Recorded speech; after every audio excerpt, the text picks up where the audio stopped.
Okay, random question. Have you ever had your identity stolen? Or honestly, even gotten one of those weird fraud alerts, the ones that make your heart drop for like a second because you're kind of like, wait, what? Because the weird thing about identity theft is it's not that somebody took something, it's that somebody started using something that belongs to you, like it's theirs. Your name, your information, your access. And I was thinking about that the other day and I had this thought. I wonder how many of us are walking around spiritually with stolen identities and didn't even realize it. Like maybe nobody literally stole your identity, but somewhere along the way, something got attached to your name that never belongs there. And maybe the scariest part of identity theft is when something starts operating in your name and you don't catch it right away. Hey, I'm Shannon, and this is the Before You Go podcast. A few minutes of truth for the road ahead. Because I think every single one of us has believed something about ourselves at some point that felt true, but maybe was never actually ours to carry. Whether you've heard the story your whole life, or maybe this is the first time you're hearing it, stay with me. So Adam and Eve are basically the first humans, like the originals. God created them, and the picture we get is honestly beautiful.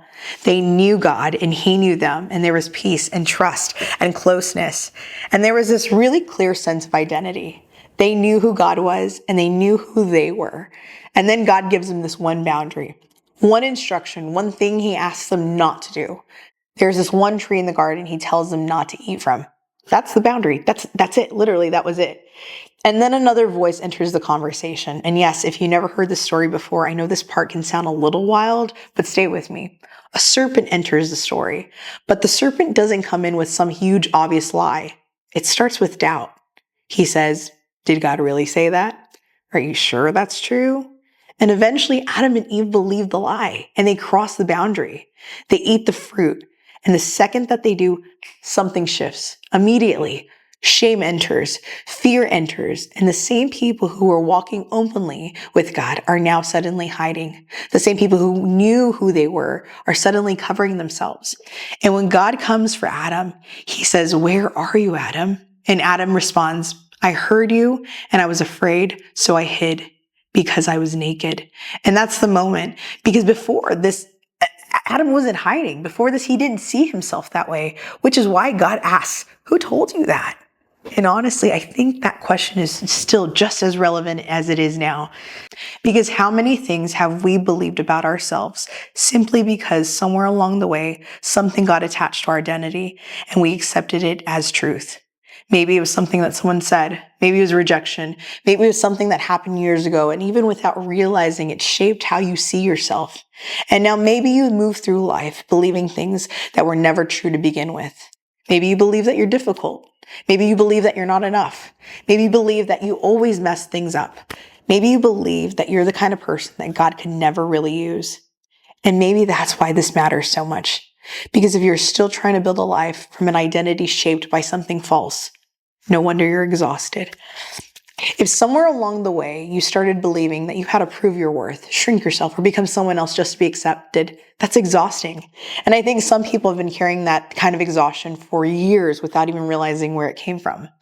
What's kind of wild when you think about it is because in almost every other area of life, we're actually pretty quick to challenge things that's been done to us. If something weird showed up on your credit report tomorrow, something you didn't authorize, something that wasn't yours, you wouldn't just accept it. You wouldn't just shrug and say, "Oh, well, I guess that's my life now." No, you check it immediately. You dispute it immediately. Why? Because you know that it affects your future. And I think for some of us, we've gotten better at protecting our credit than protecting our identity.